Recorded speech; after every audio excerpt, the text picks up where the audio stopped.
प्रिय साथियों नमस्कार। साहित्यविद KPS चैनल पर आपका पुनः स्वागत करता हूँ। प्रस्तुत है प्रसिद्ध बंगला उपन्यास कपाल कुंडला का 22वां भाग। आइए आरंभ करें कृष्णपाल के स्वर में। कपाल कुंडला ने धीरे धीरे दरवाज़ा बंद कर लिया और शयनागार में आई। वह धीरे से अपने पलंग पर सो रही। मनुष्य हृदय अनंत समुद्र है। जब उससे प्रबल वायु समर करने लगती है तो कितनी तरंगें उठती हैं, यह कौन गिन सकता है। प्रबल वायु से हिलता और वर्षा जल से भीगा हुआ जटाजूटधारी कापालिक चेहरा उसे सामने दिखाई पड़ने लगा। पहले की समूची घटनाओं को कपाल कुंडला याद करने लगी।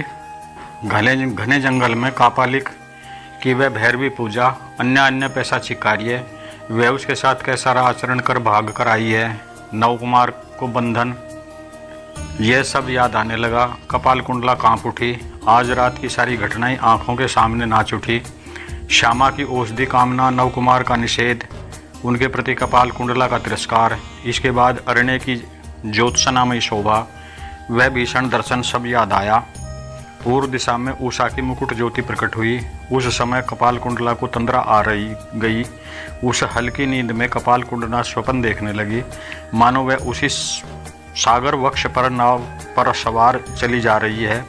नाव सजी हुई, उस पर वासंती रंग की ध्वजा फहरा रही है। नाविक फूलों की माला पहने हुए नाव खे रहे हैं। राधे श्याम का अनंत प्रणय गीत हो रहा है। पश्चिम गगन से सूर्य तप रहे हैं। स्वर्ण धारा में समुद्र हंस रहा है। आकाश में खंड खंड मेघ भी उस धारा में स्नान कर रहे हैं। एकाएक रात हो गई है। सूर्य कहाँ चले गए, सुनहले बादल कहाँ गए, घने का बादल छा गए। समुद्र में दिशा भ्रम होने लगा, किधर जाया जाए। नाव पलटी, गाना बंद हुआ, गले की माला फेंक दी गई, पताका गायब हो गई। आंधी आई, सागर में वृक्ष के समान लहरें उठने लगी। लहर से कापालिक प्रकट हुआ, बाएं हाथ में नाव पकड़कर डुबा देने को तैयार हुआ। इसी समय वह ब्राह्मण वेशधारी प्रकट हुआ। उसने पूछा, बोलो नाव डुबा दें या बचा दें। कपाल कुंडला ने कहा, डुबा दो। उसने नाव को छोड़ दिया। नाव भी बोल उठी, अब मैं भार न उठा सकूंगी, पाताल में जाती हूँ। यह कहती हुई नाव पाताल में प्रवेश कर गई। पसीने से नहाई हुई कपाल कुंडला सोकर से जाग उठी। उसने देखा कि सवेरा हो गया है। उन्मुक्त खिड़की से बासंती हवा आ रही है। वृक्षों की हवा से फूल सहित झूम रहे हैं। हिलती शाखाओं पर बैठे पक्षी गा रहे हैं। कितनी फूलों से लदी शाखाएं खिड़की के अंदर घुसी आ रही हैं। कपाल कुंडला नारी स्वभाववश उन शाखाओं को एकत्र करने लगी। एकाएक उनमें से एक लिपि बाहर हुई। कपाल कुंडला पढ़ना जानती थी। उसने पढ़ा। पत्र यूं था, आज शाम के बाद कल रात की तरह ब्राह्मण कुमार के साथ मुलाकात करो। तुम अपने बारे में जो प्रयोजनीय बात सुनना चाहती थी उसे सुनाऊंगा, उसे सुनोगी। अहम ब्राह्मण वेशी। उस दिन शाम तक कपाल कुंडला केवल यही चिंता करती रही कि ब्राह्मण वेशी के साथ मुलाकात करना चाहिए या नहीं। एक पतिव्रता युवती के लिए निर्जन रात में परपुरुष संभाषण बुरा और निंदनीय है, केवल यही विचार कर वह मिलने में हिचकती थी। कारण उसका सिद्धांत था कि उद्देश्य से न मिलने से कोई हानि होती है। स्त्री को स्त्री का, पुरुषों से पुरुष को मिलने का जैसा अधिकार मुझे है, वैसा ही अधिकार निर्मल चित्त रखने पर उसे भी प्राप्त है। संदेह केवल यह है कि ब्राह्मण वेशी पुरुष है या स्त्री। उसे संकोच था तो केवल इसलिए कि मुलाकात मंगलजनक है अथवा नहीं। पहले ब्राह्मण वेशी से मुलाकात, फिर कापालिक द्वारा पीछा और दर्शन, अंत में स्वप्न, इन सब घटनाओं ने कपाल कुंडला को बहुत डरा दिया था। उसका अमंगल निकट है, उसे ऐसा जान पड़ने लगा।